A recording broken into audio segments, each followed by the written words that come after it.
4,422 miles-ish. A distance that separates a field of British Superbike contenders and, in 33 races' time, one 2025 Superbike champion. British Superbikes is exciting and entertaining and is what it is because of a number of factors. Firstly, the tracks are exciting. They're traditional British circuits. Everybody in the BSB class knows how to ride a bike and ride it well and fast, and that is what makes it an exciting championship. All the bikes are so close within tenths of a second. The fans, how close they can get, how involved they can be, and just the amount of them. Every round you always see the track is filled with enthusiastic people who really enjoy it, and I can totally see why. What's interesting about the anticipation nowadays is there's so much social media, so there's heaps of talk. You must be delighted though, Johnny. I mean, the step forward, the transformation of the team, they're at the end of the time machines where you guys want to be, but you're always striving for more, you tell me. Oh, I don't think you could ever sit back at BSB and sort of think you're doing okay. You know, you've always got to be pushing forward to even remain somewhere close to the top, so that's something we'll keep on doing, you know. The off-season is long. It's a long time for people who are pure fans of racing and not have anything to get their teeth into, you know. So as soon as there's a bit of on-track activity, it fires everyone up and you get all the talk. Yeah, race one of the new season is always tense, you know, the anticipation of what's gone in and testing, what's happened in the 2 days previous to the first race. Both classes I've seen there are just pure fluke. 3 words to describe BSB. 3 words. I feel like preparation. Action-packed. Is that 2 words or 1 word? Want to be fast. Not always, but you would hope it's reward. 18 laps of Alton Park coming your way. It's eyes on the lights. BSB is gone. Whoa! Back that up a little. There. What if I told you that our championship bid didn't even start here at round 1? Our story actually started months ago, in Europe. So grab your passport and sunscreen. I suggest we go back and take a look.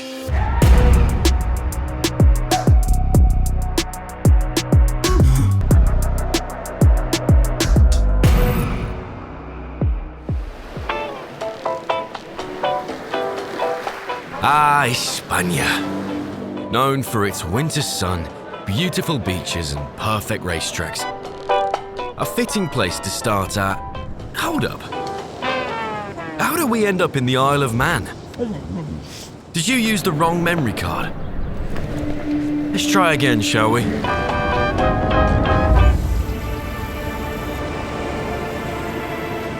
So the test in Spain is mainly down to, believe it or not, cost and track time. To come and hire out these UK circuits is unbelievably expensive.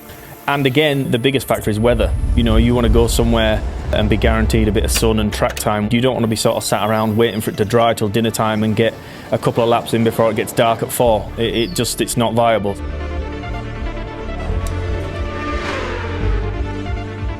For me, when we was told we was going to Monte Blanco and then Navarra testing, that was like, as much as I want to love riding my bike, it's 2 tracks in Spain that I'd probably choose not to go to. I would have been one of the first people to say it's a waste of time to go to Monte Blanco, because in the years past that I have been there, it has been really frustrating place for testing a bike, because within 2 laps the tyre was destroyed. The surface was so aggressive that once the tyre had sort of lost its like surface structure, it just couldn't generate grip anymore. You were just sort of spinning on the surface and getting nowhere. So you had 1 or 2 laps to evaluate where the bike is, for example, and then the next 15 laps were just riding around, kind of guessing a direction with the bike, making some changes, kind of hoping it's going in the right direction, but the lap time would never be valuable because there's too many variables with grip.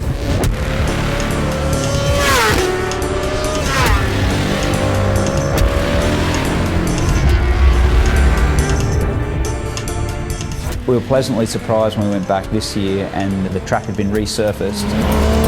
Turning up to Monte Blanco with the resurface and literally getting on the bike for the first time, like I went straight out and rode the bike in a non-stressful manner, and we managed to go fast straight away. So that was a great feeling, and with the resurface it allowed us to do constant laps. It was a really good track for testing. I mean, we were doing the same lap time on a 25 lap old tyre that we could do on a brand new tyre. So it was, in fact, the roles were completely reversed. We were getting great response from the bike in the changes we were making, and it was really a very productive time we had at the circuit this year in comparison with in the past. Oh, sunny, dry racetrack. Check. Quality equipment and staff. Check. All the right ingredients for testing. But never mind, how do you build a fast bike? Perhaps more important is, how do you build a winning team?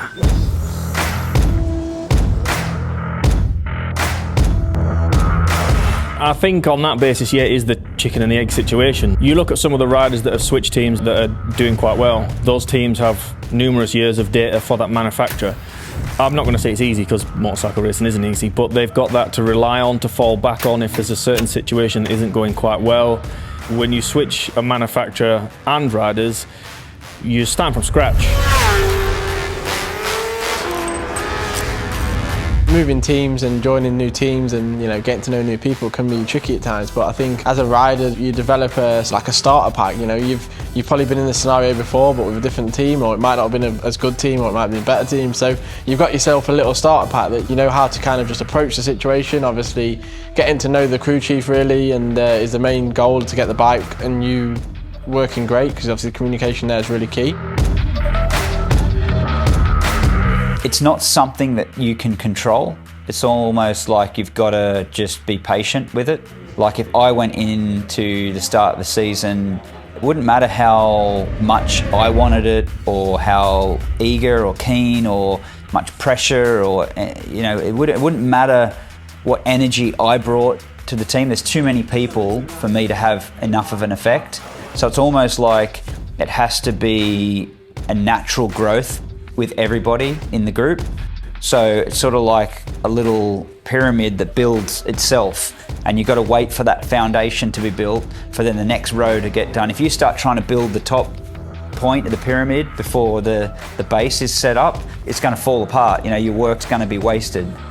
So you might as well sit there and relax and just watch it all happen, and then wait for the moment when you can have influence, because otherwise, any time before that, it's kind of like wasted energy.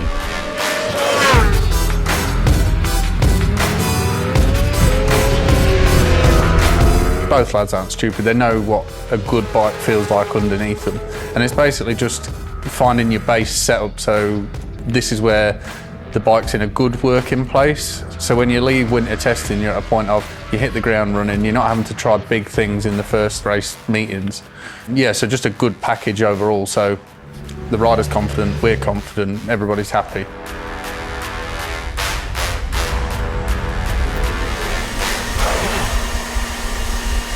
Have you seen what they're doing?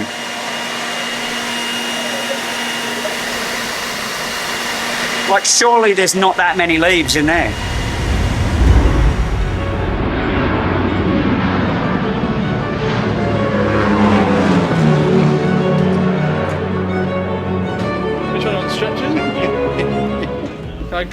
You leave that on? Will that be annoying? Leave that on. Yeah, leave that on. Go on. Go out there. Go out there with it on. We have no responsibility if you lose your fingers. This word, base, it keeps coming up. If you're anything like me, you're probably wondering, what is this base setting we keep hearing? And how do you go about finding one? To get your best lap time, you're braking or you're accelerating. If there's much dead time in between, you're not really going anywhere. So the neutral point of the corner where you're in the middle, where you say, I'm going to go around the corner, that's the point you really want the shortest time. If you've had to brake and then wait for it to settle and then get on the throttle, you might then be losing 0.1. But if you're losing 0.1 at 10 corners, it's a second, and that's a smaller gap that you're looking for. If a rider can go straight in and go, right, I'm off the brake, I'm on the throttle, but I'm away. That's what you're looking for, a balance that lets you feel that the bike's settled, you've not got too much weight on the front or too much weight on the back. For any bike in any team, you like to have what we call a base setting.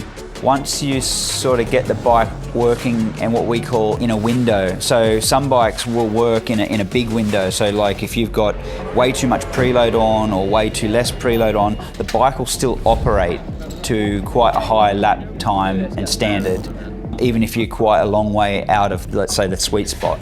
Where other bikes are like a really small window, so if you haven't got everything almost perfect where it needs to be on race day, it feels like you're riding a badly loaded wheelbarrow. It's like, it's so hard to get the bike to do a lap, let alone a fast lap. So yeah, it's not like the bike doesn't turn compared to other bikes. There are areas where it does turn perfectly fine. The areas that it stands out is the small area, and it stands out the most in these sort of slow corners. Or it's not worse, but the feeling is more recognisable in the slow corner.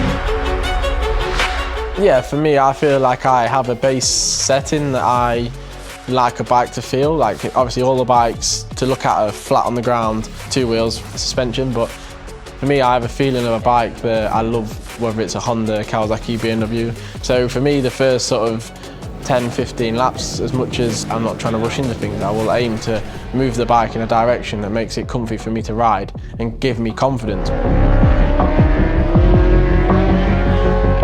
Once you sort of establish the feeling that you want from the bike, you document those numbers. So you know the general wheelbase of the bike because of the sprockets you had on that day.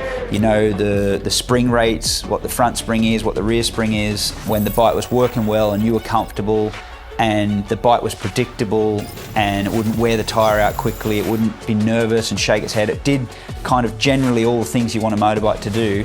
You document all of those measurements, and then that's your base setting.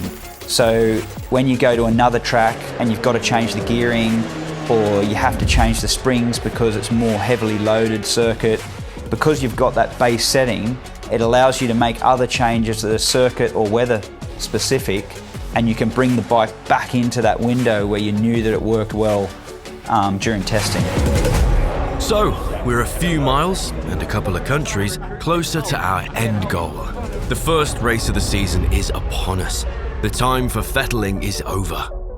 We'll soon learn if our team has built a competitive superbike, or as Josh would put it, a badly loaded wheelbarrow.